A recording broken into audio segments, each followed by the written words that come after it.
Naam, ni vurugu ambayo iliweza kutokea kwa mazishi ya aliyekuwa kamanda wa polisi Richard Abwao wa Tabora, ambapo kulishuhudiwa kama ulivyotangulia kuona mwanzoni mwa hii video vurugu. Tazama hii video hadi mwisho ili kujua ni yepi ambayo yaliweza kusababisha vurugu ambayo tumeweza kuona.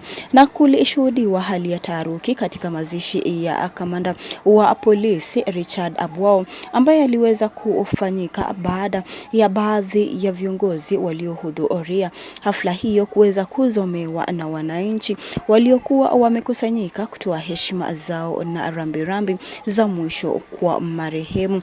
Na baadhi ya viongozi ambao waliweza kuhudhuria ni pamoja na Rais Mama Daktari Samia Suluhu pamoja na viongozi wengine wa CCM ambao waliweza kuzomewa vikali na waombolezaji, wakitaja kuwa viongozi wa CCM hawana utu tena kwa wananchi na kuwa wanajali tu maslahi yao binafsi na bali hawajali maslahi ya wananchi wa kawaida. Na mashuhuda waliweza kusema kuwa hali hii ilianza kubadilika mara moja tu wakati walipowasili katika maeneo ya mazishi, ambapo sehemu ya umati ilianza kupiga kelele na kuzomea kwa sauti kubwa, wakitaja kuwa CCM ni wauaji, CCM hawajali maslahi ya wananchi na kuwa CCM si chama nzuri kwa wananchi wa kawaida. Na kutokana na hali hiyo, waandalizi wa shughuli hiyo waliweza kulazimika kuingilia kati ili kurejesha utulivu, na mazishi hayo yaliweza kukatizwa kwa muda mchache ili kuweza kutuliza hali ambayo yalikuwa yanaendelea. Lakini tungependa kusikia kutoka kwako, tuandikie maoni yako kuhusiana na vurugu haya ambayo yaliweza kutokea. Je, unahisi kwa nini Rais Mama Daktari Samia Suluhu pamoja na viongozi wa CCM hawakubaliki katika mazishi, katika mikutano ya kisiasa, na kuwa wananchi hawana imani na hawa viongozi wa CCM? Hayo si maneno yangu, bali ni maneno kutoka kwa wachambuzi wa masuala ya kisiasa ambao wameweza kuzungumza na kusema kuwa hawa viongozi wa CCM hawajali maslahi ya wananchi. Katika hali hiyo, katika mkanganyiko huo, baadhi ya viongozi waliweza kuondoka eneo la mazishi kabla ya ratiba iliyokuwa imeweza kupangwa kukamilika, na vikosi vya usalama viliweza kuongeza ulinzi kuzunguka eneo hilo, huku vikitoa wito kwa wananchi kudumisha amani na kuheshimu za maombolezo kwa kamanda huyu wa polisi Richard Abwao.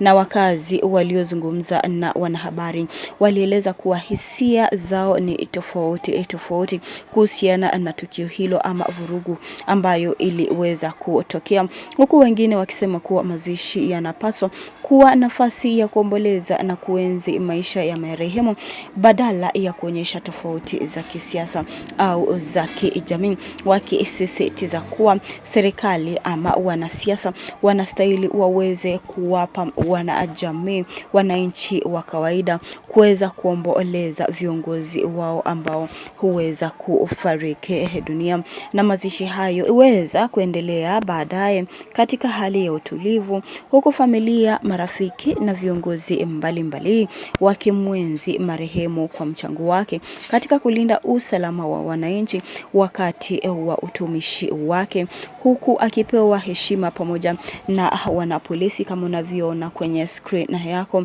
waliweza kumpa heshima ya mwisho na kuonyesha kuwa alikuwa anafanya kazi vyema katika utumishi wake kama kamanda wa polisi Tabora. Maoni yako ni yapi? Tuandikie tu maoni yako hapo chini, tungependa kusikia kutoka kwako. Najua wanafamilia wataweza kuitazama hii video na kusoma ujumbe zenu kwenye comment section. Kwa hivyo usisahau kutuma risala za rambi kwa wanafamilia, marafiki pamoja na hata polisi ambao walikuwa wa karibu kwa kamanda huyu Richard Abwao. Tuandikie hapo chini, tungependa kusikia kutoka kwako. Na pia maoni yako ni yapi kuhusiana na vurugu ya kufukuza viongozi wa CCM, hasa Rais Mama Daktari Samia Suluhu walipowasili ili kuhudhuria mazishi hayo na kumpa heshima za mwisho aliyekuwa kamanda wa polisi Richard Abwao. Maoni yako ni yapi? Je, unahisi kwamba wananchi hawana tena imani na viongozi wa umma? Je, unahisi kwamba wananchi hawaamini kuwa Rais Mama Daktari Samia Suluhu anaendesha nchi kwa njia iliyo sawa ama iliyo ya haki, huku akiwataka ama wananchi wakimtaka rais aweze kumwachilia Tundu Lissu pamoja na viongozi wengine ambao waliweza kutekwa nyara? Tuandikie maoni yako hapo chini, na pia usisahau kubonyeza alama ya like na subscribe hapa chini, na asante kwa kufanya hivyo. Hadi wakati mwingine.